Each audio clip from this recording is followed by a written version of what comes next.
అండి చల్లగా చినుకులు పడుతూ ఉంటే వేడిగా ఓ వెరైటీ మీకు చూపిస్తూ మీకు ఒక అమ్మాయి జీవిత కథను చెప్దామనుకుంటున్నాను. వింటారా మరి? ఈ వెరైటీ ఎప్పుడైనా మీరు చేశారేమో కంపల్సరిగా నాకు కామెంట్ చేయండి. మేము ముగ్గురు ఆడపిల్లలం. అక్క తర్వాత నేను. అయ్యో ఆడపిల్లలు త్వరగా పెళ్ళిళ్ళు చేయాలి అనే వాతావరణంలోనే చిన్నతనమంతా గడిచిపోయింది. మాది విజయవాడలోని నందిగామ దగ్గరున్న మొప్పాళ్ళ గ్రామం. నాన్న విజయపార్థసారథి, అమ్మ నిర్మల. రైతు కుటుంబం. ఏడాదంతా ఇంటిళ్ళపాది కష్టపడ్డా చివరికి అప్పులే మిగిలేవి. నాకు ఊహ తెలిసినప్పటి నుంచి చదువుకుంటూ వ్యవసాయ పనులు చేసేదాన్ని. అప్పులు కష్టాల మధ్య నా చదువు దినదిన గండంగా సాగేది. ఎప్పుడైనా చదువు ఆగిపోవచ్చు అన్నట్టు ఉండేది మా ఆర్థిక పరిస్థితి. అలా కాకూడదని ప్రవేశ పరీక్ష రాస్తే నిమ్మకూరు ఏపీ రెసిడెన్షియల్ స్కూల్లో సీట్ వచ్చింది. 10వ తరగతి వరకు అక్కడే చదువుకున్న. 10థ్లో మంచి ర్యాంకు వచ్చింది. మనసులో డాక్టర్ అవ్వాలని ఉన్నా అది మా స్తోమతకి సరిపోదని అటువైపు ఆలోచించలేదు. ఓ సంస్థ ఉచితంగా కోచింగ్ ఇస్తే పాలిటెక్నిక్ ఎంట్రన్స్ రాసి ఫ్రీ సీటు తెచ్చుకున్నా.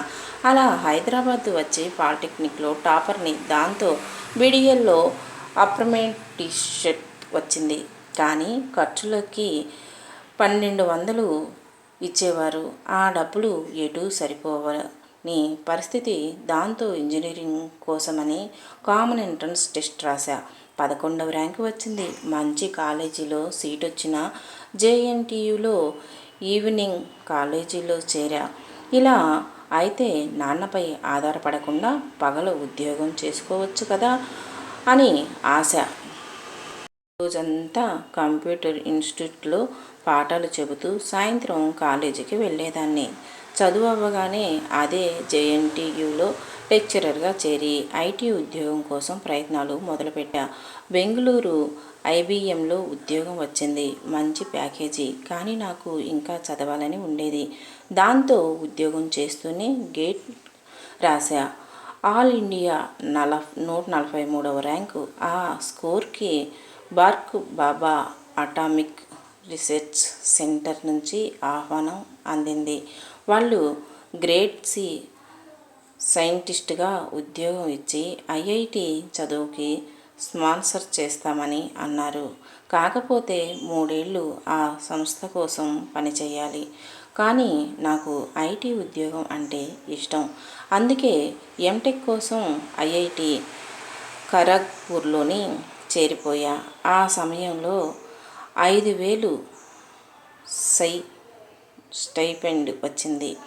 ఆ డబ్బుతో చెల్లిని చదివించా. చదువు అయిపోగానే 7 లక్షల ప్యాకేజీతో ఉద్యోగం వచ్చింది. ఇంట్లో పెళ్లి చేసుకోమని ఒత్తిడి. ఏ పెళ్లి సంబంధం వచ్చినా కట్నం ప్రస్తావన తప్పేది కాదు. కుటుంబానికి భారం కాకూడదని కట్నం లేకుండా నాకు నచ్చిన వ్యక్తిని వివాహం చేసుకున్నా. ఆయన మిక్ ఎలక్ట్రానిక్స్లో పనిచేసేవారు. తర్వాత వ్యాపారం ప్రారంభించారు. మాకు పాప. అంతా బాగుందని అనుకుంటే ఆర్థిక మాంద్యం కారణంగా నష్టాలు పలకరించాయి. తీవ్ర ఆర్థిక ఇబ్బందులు. పాప పుట్టాక మళ్ళీ ఉద్యోగ ప్రయత్నాలు మొదలుపెట్టా. ఆ సమయంలో చాలా డిప్రెషన్కి గురయ్యా. దాని నుంచి బయటపడి ఆర్థికంగా స్థిరపడాలన్న పట్టుదలతో అమెరికా వెళ్ళిపోయాం. అక్కడ ఏడాదికి 2 కోట్ల ప్యాకేజీతో ఉద్యోగం చేరా. సర్క్యూట్ డిజైన్లో పేటెంట్ని అందుకున్నా. ఇప్పుడు మా పాప 10వ తరగతి. మా అమ్మానాన్నలకి ఇల్లు కట్టి ఇచ్చాను. నేనున్నా లేకున్నా ఆ అద్దెలపై వాళ్ళు ఆధారపడతారని. డిప్రెషన్ నుంచి బయటపడటానికి నాకు యోగా బాగా సహకరించింది. అందుకే అమెరికాలో ఆర్ట్ ఆఫ్ లివింగ్ తరపున చాలామందికి యోగా నేర్పిస్తున్నా. ఈ పట్టుదల ఉంటే ఏదైనా సాధించవచ్చు అని తెలుపుతుంది ఈ కథలోని స్ఫూర్తి. ఓకే ఫ్రెండ్స్, ఈ వీడియో మీకు నచ్చితే లైక్ చేయండి.